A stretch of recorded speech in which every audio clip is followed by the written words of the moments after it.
So I did a video today already, and I was, in spite of being tired and not sure of how it was going to go initially, I think it went better than I thought it did. Flowed a lot better, I think, than a lot of them have.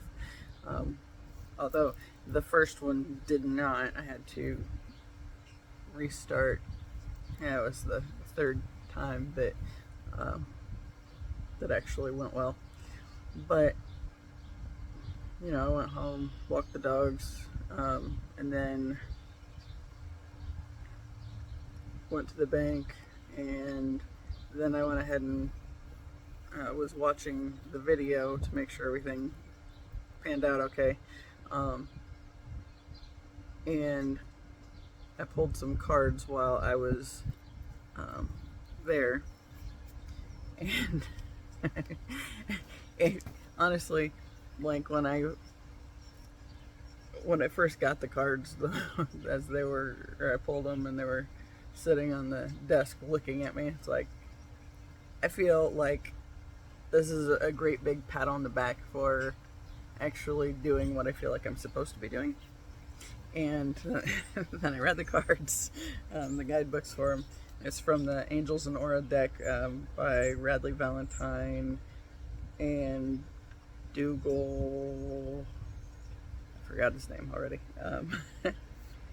I'll look that up and put it in the info. So the first card I got was 43. It says, "You're ready. Your angels are validating your progress to this point. It's important to keep momentum going, but by not questioning yourself or your current path. It's time to spread your wings and be fully in your power. If you've been holding back going to the next level, the time for procrastination is over. Just do it. Gold light is activating your self-confidence and desire to take action. Blue light is sweeping away all fear and self-doubt and helping you trust yourself." It's a little breezy today, but it feels awesome. And then 20 is "Don't compromise." Sometimes people come into our lives and challenge our boundaries and commitments to our visions. Your ability to stay strong in the face of such challenges is serving you well. Others may not be pleased with your decisions and conviction to your goals, but that's all right. Stand your ground. Your guardian angels are patting you on the back and applauding you for your strength. Then third was "Focus on your health." The angels are congratulating you on your awareness of your health and wellness. It is also a reassurance that if you're currently struggling with a physical challenge, it will get better. Your body is acclimating to a higher vibration. Your aura is glowing with the energy of health and healing. Then was 30, which was "Point of view reversed." It can be difficult sometimes to see the positive in a situation that may be causing you great distress. That's just human. Even in the darkest hour, there's always wisdom, strength, and compassion that is raining down upon you from the divine. Try to disengage from the thoughts that are causing you anxiety by doing things that you enjoy. Then ask your angels to show you the meaning behind the situation and how to resolve it. And then 14, that's Sammy. We're hanging out together, and he's waiting by the back door thinking that his people are coming home, but they're not going to be back today, so he got left behind and does not approve. Okay, so 14, angels are watching over you. Absolute divine confirmation that your angels are with you now. You may be seeing signs and asking, is this a message from my angels? It's perfectly normal to question. This card is your validation that the messages you're receiving are angelic in nature. Trust the signs, trust your intuition. Your angels are near you now. Color activation: white is a reminder your energy first, always connected to the divine. The color purple helps you feel connected to your divine plan and to know you're truly on the right path. And last was 42, wise decision.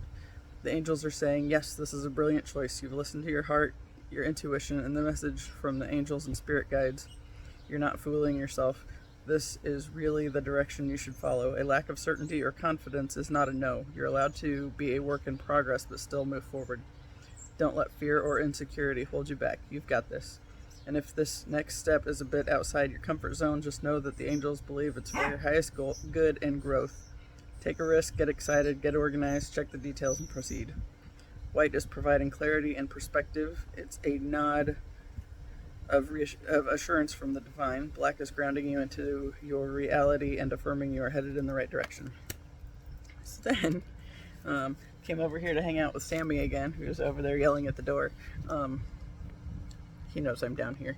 He's 13 and mostly blind, but he has been over here to check on me. I'm just not his people, and he knows. So anyway, when I got here,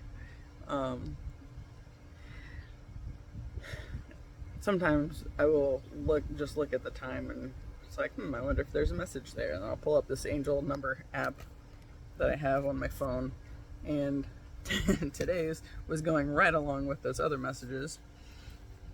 So I looked at it at 12:54. It says, a message from your angels that they are watching over you, encouraging and supporting you as you experience major life changes.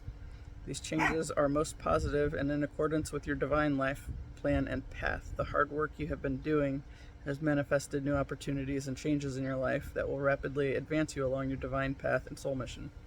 Trust that any projects will succeed and your goals will be attained. Your angels encourage you to release any fears or worries to them and have self-confidence and self-belief in your chosen path. Trust that the angels are offering you guidance and love. Do not be afraid to step out of your comfort zones and achieve your dreams. And then, because all that's clearly not enough, so there's this app on my phone that is called The Pattern, and it's like based on my birth chart, and then what the stars are currently doing, their places and all that, and kind of the interaction of those things. So for today, this was the alert that popped up for me while I was reading the angel number. It says, today, try to appreciate a lesson you've learned from your past. It can be your instinct to build something lasting, particularly within your relationships. Know that it's okay to conjure up old memories, especially if you're using them as a frame of reference for the future. I'm going to pause this for a second and let that dog in-house so he doesn't keep doing this the entire time, but I will be back. So next he'll probably be barking at me to come back out. But, dogs. So yeah, those were messages that I've been getting today, and I liked the pattern, especially because I've been so back and forth on, where the line is with telling the stories from the past versus getting stuck in them, and at what point are they not useful. And that's been difficult because I felt like the whole purpose of my journey at this point has been living the experiences, making the connections, and then sharing my story in order to help other people maybe connect to their own differently. So I feel like there's been a lot that I've been able to understand better about my own journey from, stories that I've heard other people tell, or, maybe you're having a conversation with somebody and something they say triggers something that you hadn't thought about originally. And then, if you contribute that to the conversation, then maybe somebody else makes connections that they wouldn't have without that information. And I've talked before about, I think Danielle from the Harmonious Hearts page, she had this video that I watched. She's into the twin flame stuff as well, but she had this video that I watched that talked about keys and codes, and that kind of stood out to me because that was early on my journey back in the fall. I think the video maybe December. Um, but, you know, she's talking about keys and codes, and I started to think about some of the stuff that I had been hearing from other places, um, like for the twin flame journey, um, that were kind of shifting things into perspective differently, for me. And it's like, I think what Danielle was talking about was something that I'd heard like 2 or 3 other places, and yet when she said it, it clicked. And then, you know, I think that's kind of like one of those codes, like something in what she was talking about was said the way I needed it to be said, or maybe it was her insight on what she was talking about. I don't know. One way or another, it made something register that I had heard other places, but it hadn't clicked into place. And that whole thing made me start thinking about how, okay, for for my personal twin flame journey,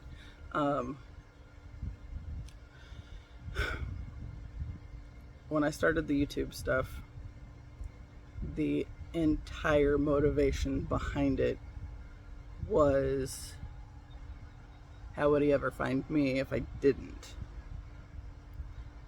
And so that kind of gave me the kick in the butt to start moving in that direction. You know, and I did some videos and then got kind of stressed out with just how contrary to everything I'd allowed myself to believe for myself. That was like, I don't know if that's how I want to word that actually. But basically, like, I've spent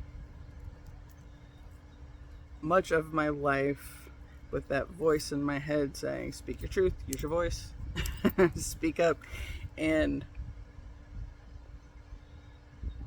as I'm starting to do this more and more, it's making me understand things that I've gone through differently, and, you know, putting the pieces into place.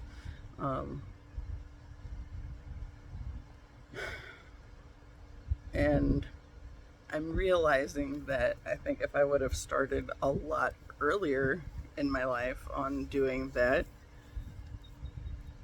I might have figured some of this stuff out sooner. And I wouldn't have made it to 40 with not having done the, well,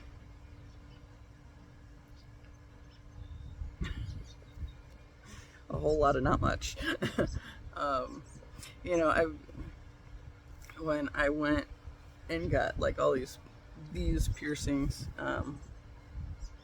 back in April, when I was talking to the piercer, we were talking about astrology, and I told her that, you know, I have a whole bunch of Cancer placements, and most of which are in the 12th house. And she was talking about how people with a lot of placements in the 12th house tend to be late bloomers, because there's so much that they have to navigate through before they can move out of that part of the lessons and into the next thing. And it's like, oh, yep, that's nail on the head. You know, and then as I was talking about the spiral and the way of healing, and also the way that I understand things myself, like my own process for letting things click in so I understand them. You know, I feel like moving home was one of those things because every time I have made it out of the house, I have this idea that I don't want to go back. But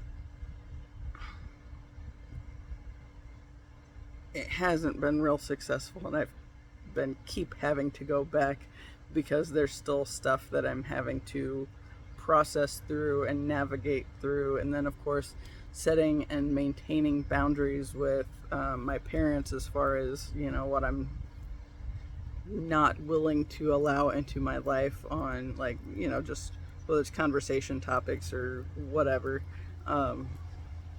They know if there goes a certain route that I'm not going to sit there and just, yes, give me all the negative information you want to share in the world, because my mom told me some crappy headline or story that she had seen on the news, and it's like, I don't want to hear about this.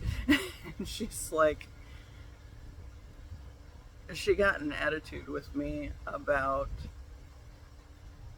how just because you put your head in the sand doesn't mean this stuff's not actually happening. It's like, but if that's the stuff you are actively seeking out, first off, the algorithms are going to send you more of that stuff because you're maintaining interest, but also that's the way the universe works. If that's what you are focusing on, and that's where, that's what matches your vibration, you're going to see a lot more of it.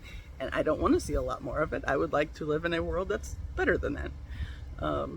So, I mean, they want to think that I'm just in denial or trying to stay in oblivion. More power to them. I don't even care at this point. And that's one of those boundaries that I have to hold for myself. And I think that's one of the big lessons that I'm there to learn, is just maintaining that space and keeping the distance from it. And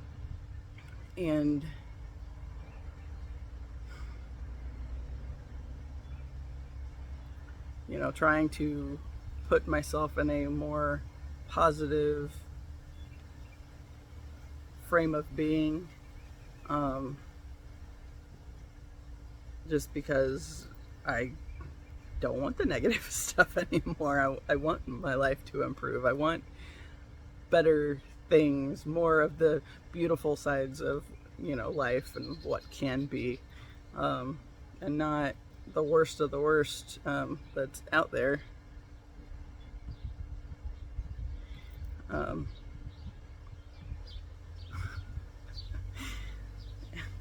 just had an alert pop up on my phone that said potential spam. So I hit the red X, and when I did, it showed me, there's the area code, and then the first four numbers were 4444. So, if I'm remembering correctly, I think the fours are angelic presence, and I've been seeing those all day. Got this porch swing that's like blowing it at me.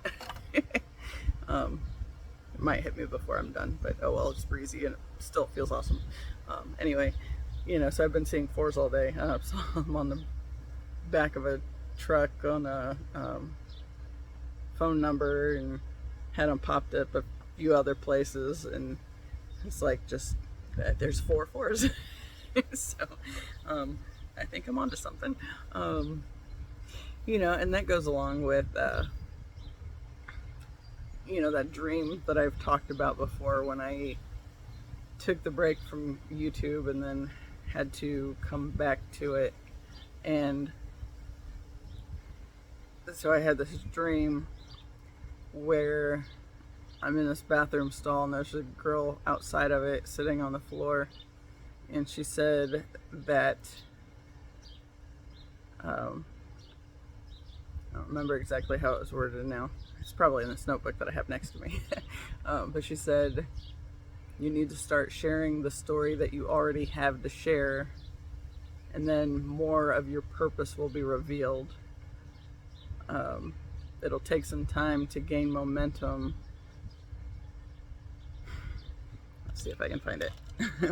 But I mean, that's kind of the gist of it. And it's just, I don't know, it's just kind of crazy how everything's like coming together. the way it is and how I'm learning all these things that, no, it'll be past this because that is from when I started back. Yeah, oh, one of the places I've seen fours multiple times is in the clock. Whenever I look at it, it's like, oh, there it is again. Oh, there it is again.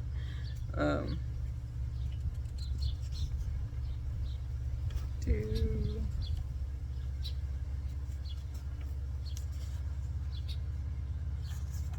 Yeah, maybe I didn't. I sworn it was in this one.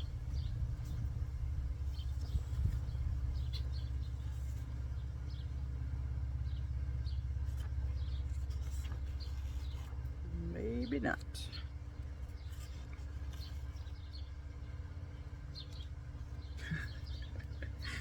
Interesting stories in there, though. I've already shared them on here before. More commenting on the. There you go.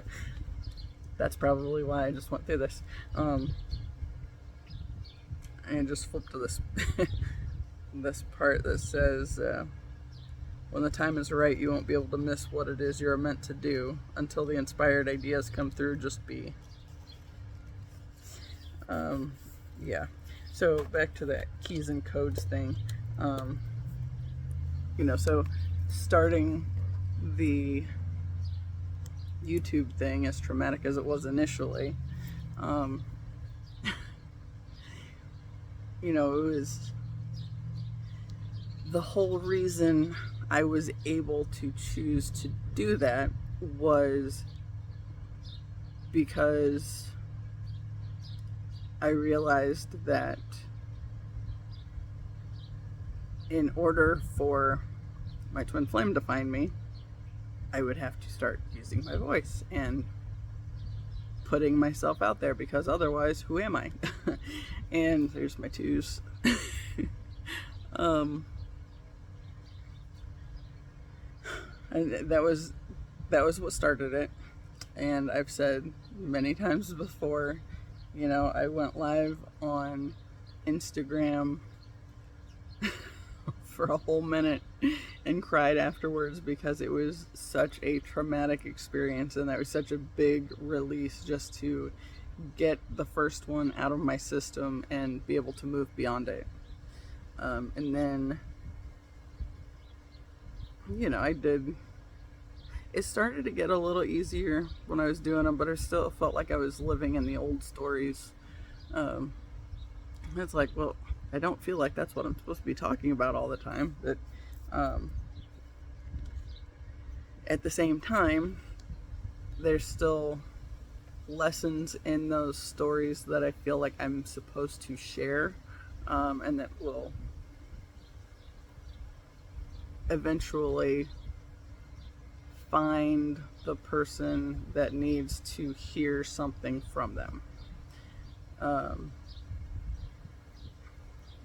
And right back with that keys and codes thing, maybe it's my perspective on something that makes more of this make sense to somebody else. And even what if, okay, so my twin flame has hugely been a means of how I've gotten my ass kicked into gear. But what if I have something that I'm supposed to share that he will eventually find, and that will be the thing that kind of makes something make more sense to him even. It's like, what if he's like, not, I don't know, like maybe he's waiting on something that I have to share before he would be even aware of anything about who I am. I don't know that made sense. I feel like it might have, but I don't know. But yeah, like as far as who I am to him. Um, and that was one of those things that has been important to me, because he's somebody that hit with the swing now. So if my phone randomly goes, woo. um, anyway, if okay, he's somebody that's been on social media for a little while, and there's always little fangirl types, anybody that gets into the doing something that they love, and it helps if they look good too. But there's always going to be the fangirl types, right? So then I started thinking, well, since I'm just starting on this whole journey, or this part of this journey, of putting myself out there, this is kind of new for the past few months. I would prefer if whenever we finally do meet, he already knows who I am, like, especially to him. And that connection. I don't want to have to deal with the little fangirl types that, as a means of making me doubt myself, which therefore is also why I have to be more diligent about, the growth aspect, and making sure that I am being mindful of my own energy and not being swayed by others and allowing others to suck me back into their drama. Because I don't want it. I do not want it. Yeah. And,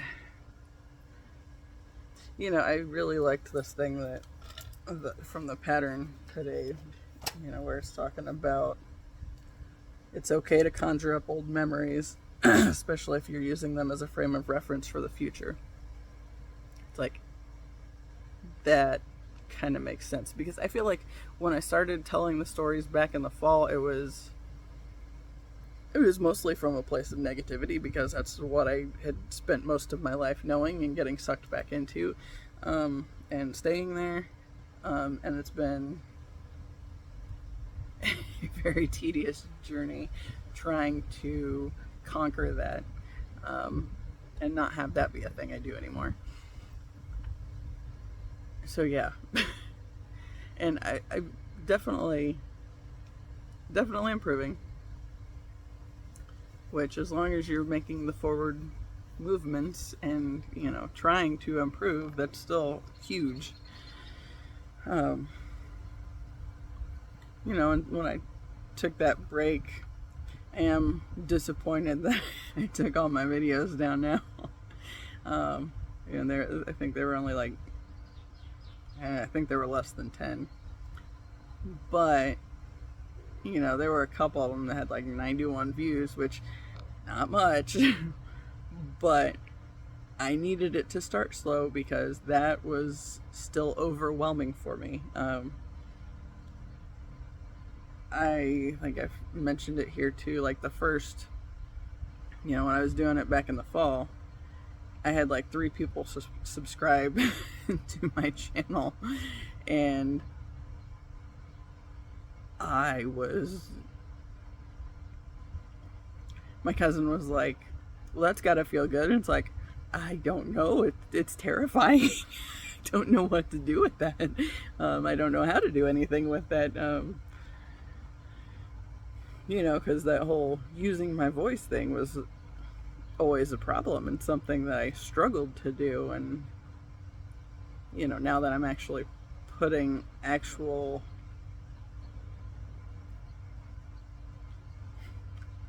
stories and stuff out there, and especially for what they are. That video I did a little bit ago, It's like there's a lot of stuff that was from the past, of course, but I think I'm getting better at not holding on to the negative parts of it and finally seeing how I've grown through it. Because, like, that was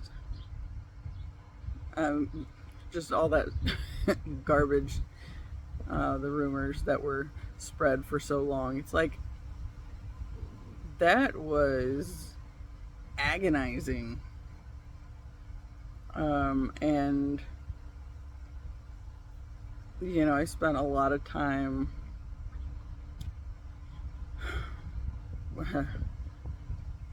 with suicidal ideation and, you know, I remember a time when I was in high school, I think, heard about somebody that had committed suicide, and my mom she's always gotten big into the dramatics and, oh, well, you just never know what somebody's going through. And I would just look at her, it's like, yeah, but if you're not doing anything to try to improve it either, then you could be very much part of the problem. And I think one of the bigger issues on the suicide aspect is the fact that so many people end up contributing to what makes things miserable for somebody else and are completely oblivious to any of it. You know, like I mentioned yesterday, video I did last night, that I had all this traumatic stuff going on from when I was 7 and 8, and then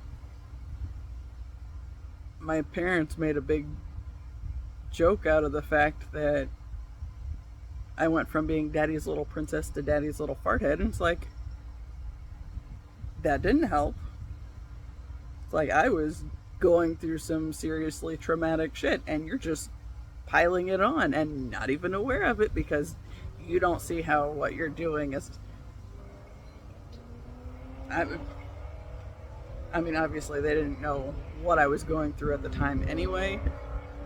I think my mom thought that whatever happened with my cousin, as far as what was said that day when she was babysitting, that was the end of it or something, and it wasn't.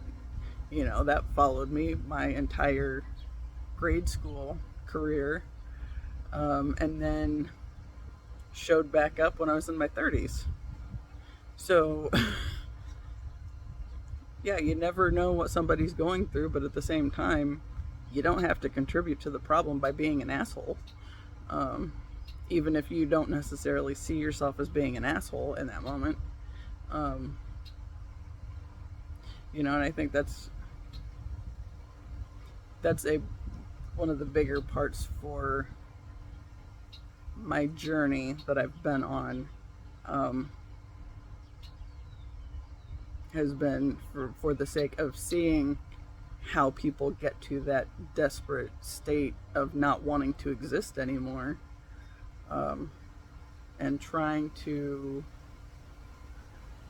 figure out how to maneuver through that and get to better times, you know. And when I was in the process of leaving my ex, I started realizing how my time in church had played into me being stuck in that relationship, and in fact me even getting into that relationship in the first place, because I had such a low view of myself, that, you know, I lost sight of my boundaries, and like he said and did stuff early on that I never would have tolerated if I was in a better frame of mind. And the swing's hitting me now. You know, like there was one day he had his kid in the car, even, and he was speeding and got pulled over, and he was pissed at the cop for pulling him over, and decided he was going to continue eating despite the fact that this cop is standing there talking to him, just because it was a sign of disrespect. And he's like, "Oh, I'm gonna eat anyway." It's like, who the fuck do you think you are, dude? And you know, that was definitely not all of it, and that was before we got married. Another thing that was before we got married was the fact that, okay, at his son's 4th birthday party, you know, some of his aunts and uncles came over to his parents' house, and we had cake and ice cream. And mind you, he and I had only been together for like a month and a half. And I knew it was strictly to get a reaction from me, but he starts like looking up like this stupid, like a porn site, and he wasn't really interested in it. Whatever he was trying to, he literally just wanted a reaction from me, and I knew that's what it was. And he got a reaction because I wasn't good with boundaries in those days.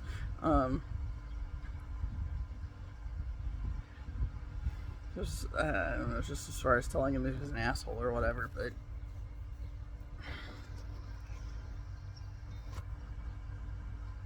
yeah.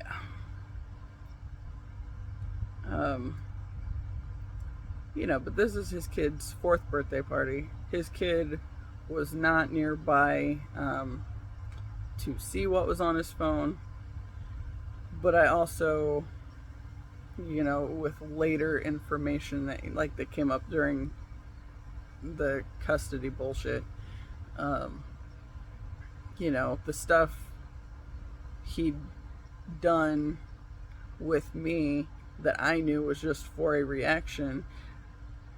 You know, his kid's mom was making a big deal about it in court and using it as something against him or whatever, and he was, you know, playing into making her look crazy,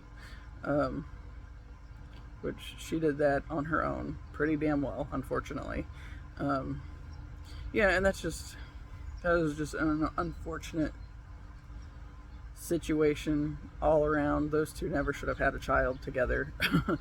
And they got lucky with the one that they had, and then they were both too busy focusing on being dicks to each other that they completely ran over the top of him, you know, and that's bullshit.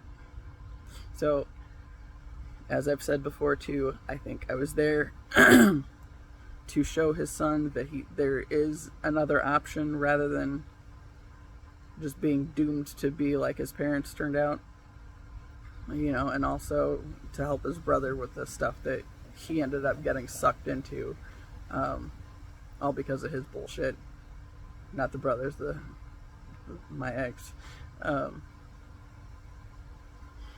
You know, and there's a story that I've thought about sharing several times and haven't yet, so I will do it today. So when I was, okay, I used to be really into going to church and reading the Bible and all that good girl bullshit. And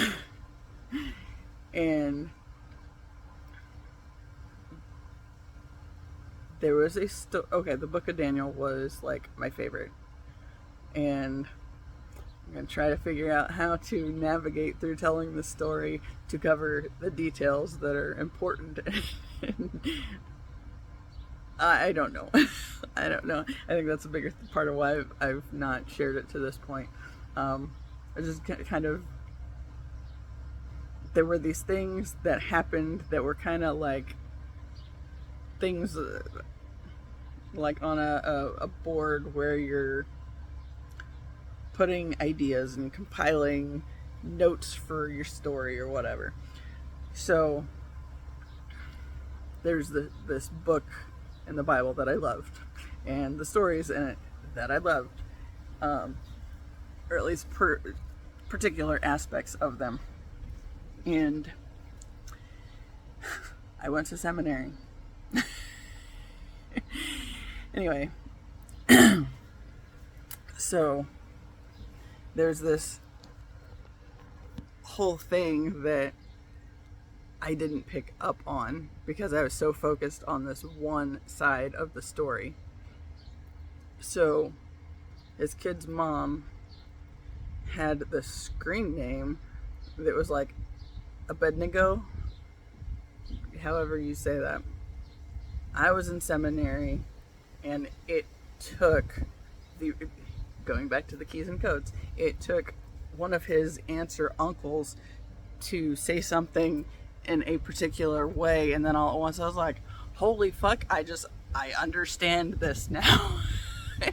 So she had this screen name that had Abednego or whatever, and everybody was like, what the hell's that all about?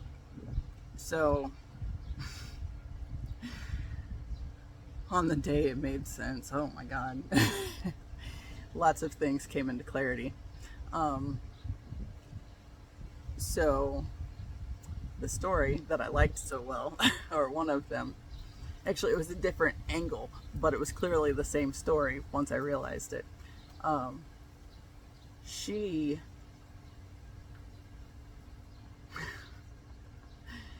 took to the name that I think King Nebuchadnezzar gave Daniel and his friends to make them acceptable in his kingdom or whatever. You know, he took them from their God-given names, if you will, and gave them the names of his gods to make them acceptable in his eyes or whatever. So it's, you know, the story of Shadrach, Meshach, and Abednego, and I don't know, I've heard them pronounced that way, but that does not mean that's right. But the thing I liked about the story, okay, so I always liked the fact that, you know, the king gave them different names to make them worthwhile in his sight, but they never lost sight of who they were, you know. So oddly enough, one of the names that it really just stood out to me and I loved it was Azariah, and Azariah was the one that was renamed Abednego.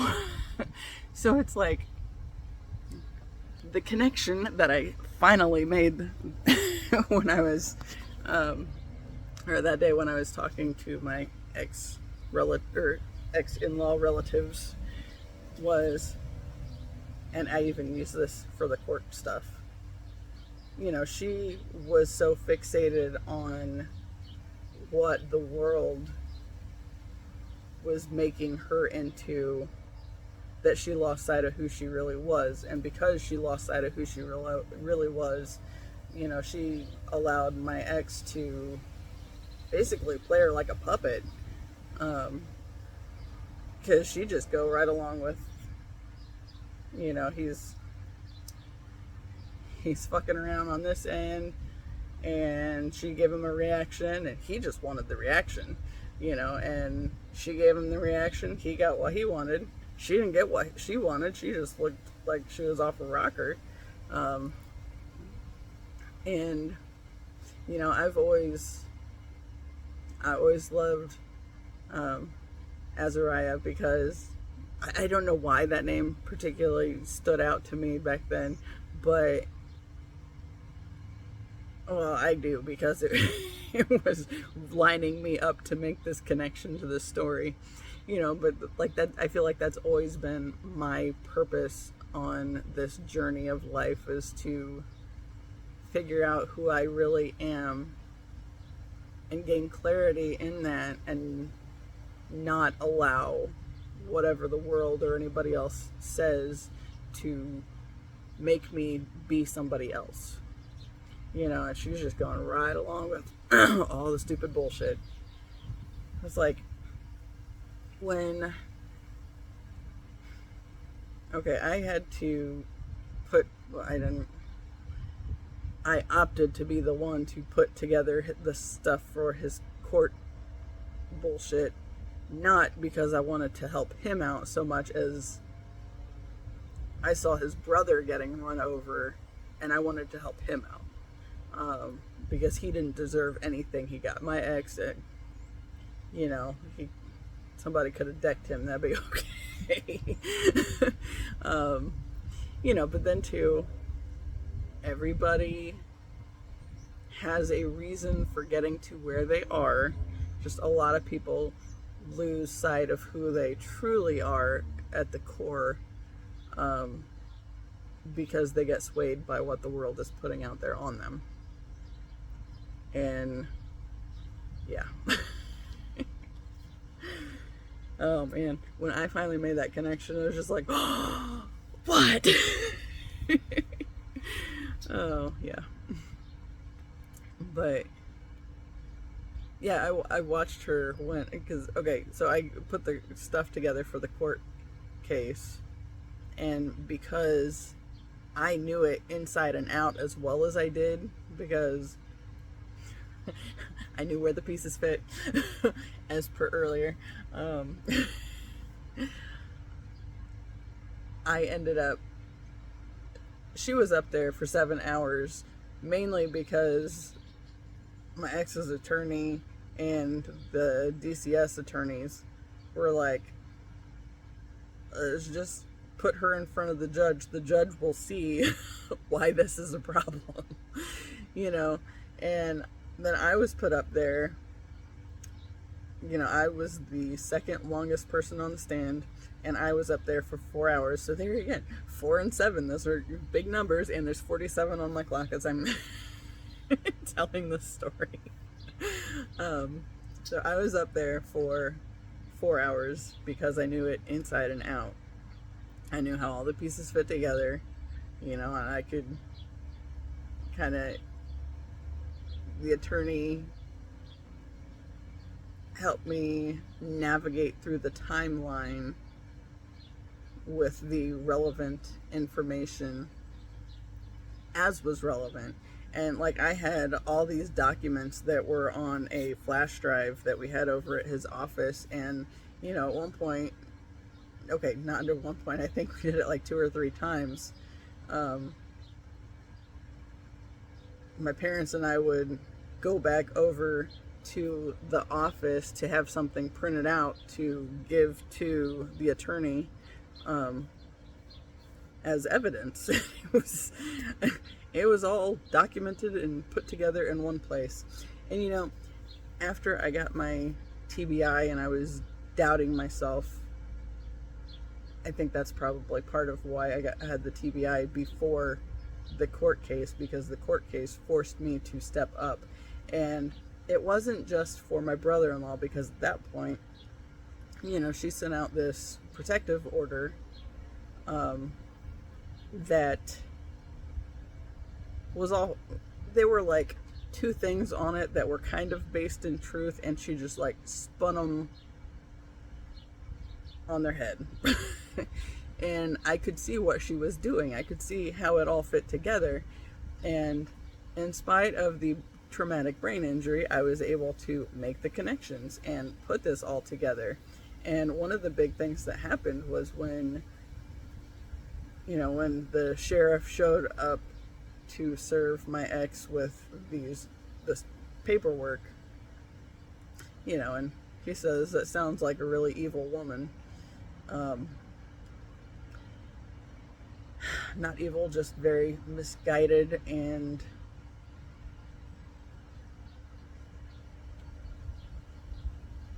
clueless as to who she is, basically.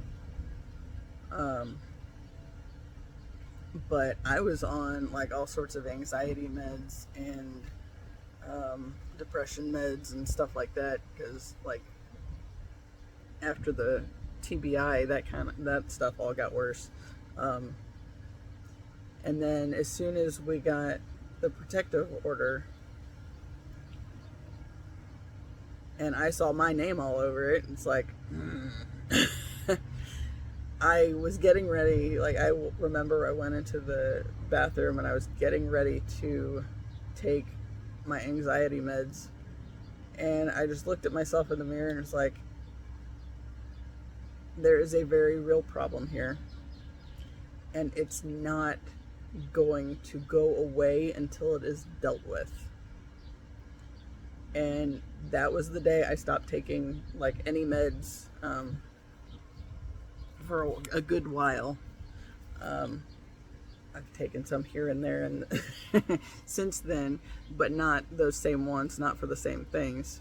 I haven't had to do the anxiety meds anymore. And, yeah, my anxiety still comes up occasionally, but it's like as soon as I work through it, or like, I went downtown back in the fall, and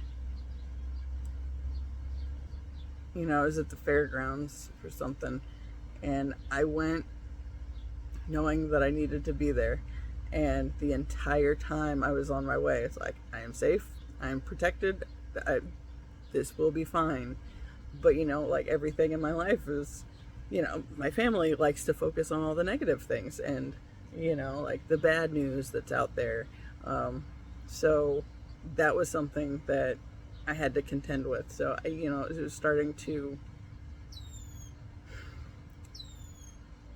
put out the positive affirmations and just reminding myself that I'm okay, not in this alone. God, and that has just come more and more into clarity, on this whole journey. But I started, after the Instagram live and crying afterwards, and then going downtown and just repeating over and over again, I am safe, I'm divinely protected, this is fine, I will be okay. And that's not the only time I've had to do that since then. There's been a lot of that. But, it's completely accurate. As I get to the deeper aspects of what it is that's really been the problem,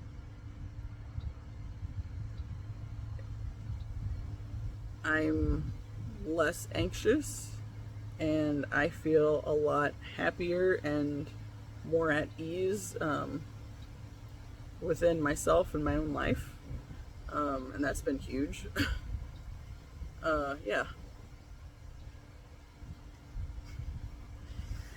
but that's my day. And just seeing how everything is fitting back together, it's just like, I'm exactly where I'm supposed to be. And this journey is exactly what I have needed it to be, even the hard parts. Like, I feel like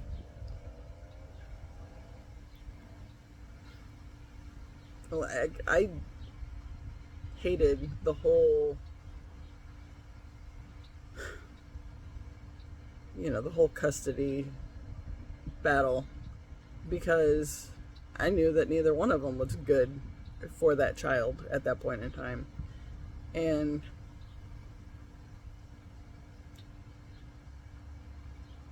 I was trying to do what was best for the kid to the best of my ability. And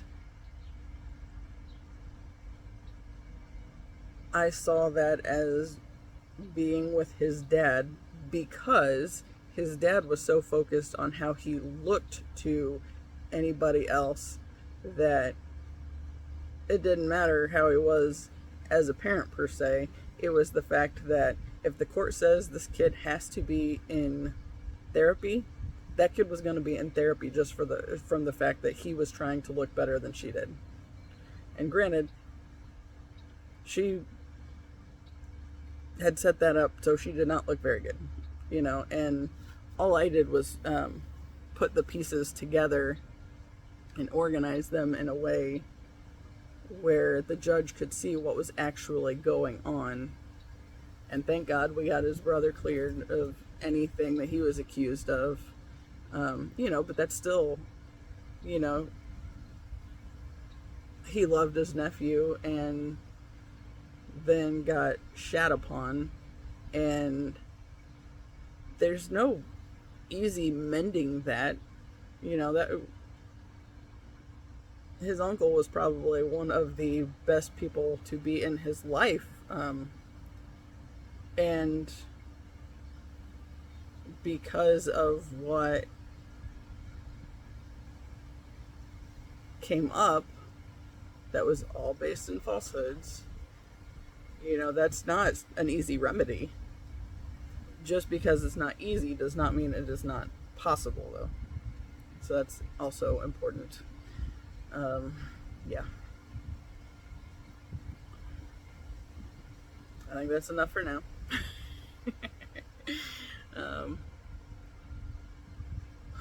God, as these, like the past couple days especially, it's like I feel like this is getting easier and I'm getting more to the point of things, and it doesn't feel like I'm holding any of it against myself or anybody else, I don't think. I talked about I called the guys idiots earlier, but that's more of a distancing thing than anything. Like, because it goes back to, like, with my cousin, I can see what I know of his family, how little 8-year-old him would have thought what he said and did was a good thing in some way. And as I started processing through all that drama after Tyler died,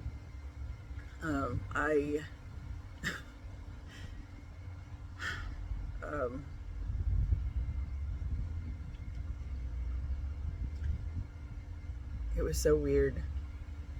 I was processing through a bunch of it. I don't know how many notebooks I had filled at that time, because there was I think there was a good 6 or 7 that I filled in a short span of time. And most of it was just stories from my early years that I hadn't been able to process until then. And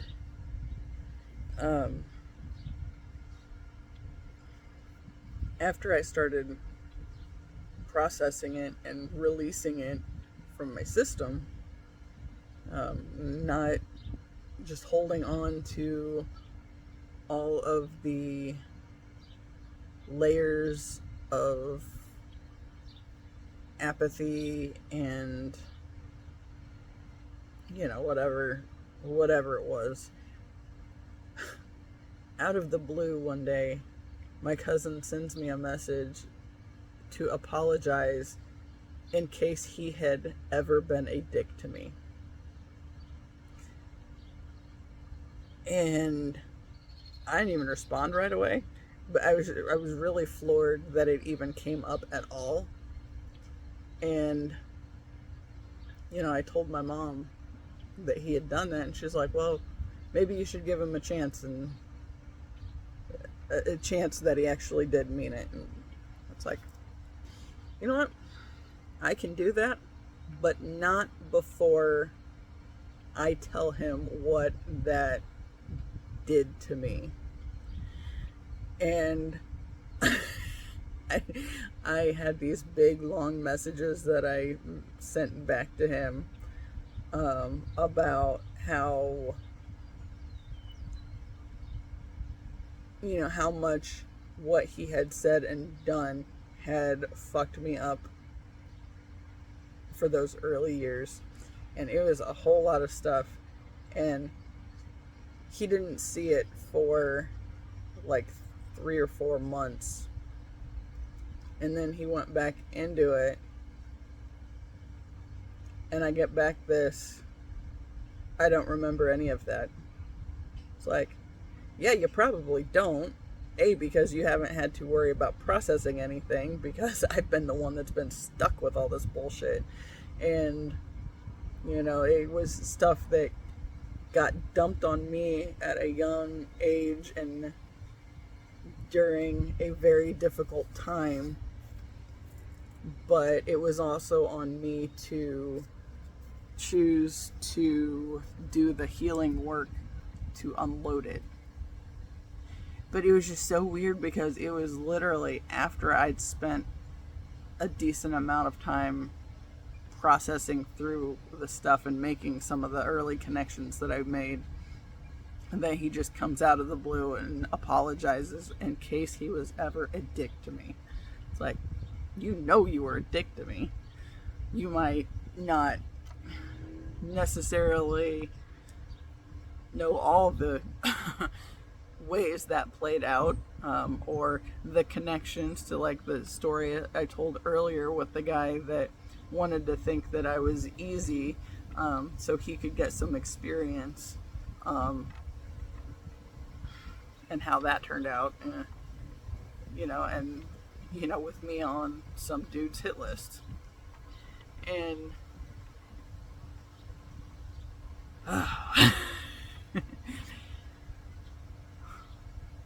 this whole thing, this is a journey. That's for sure. But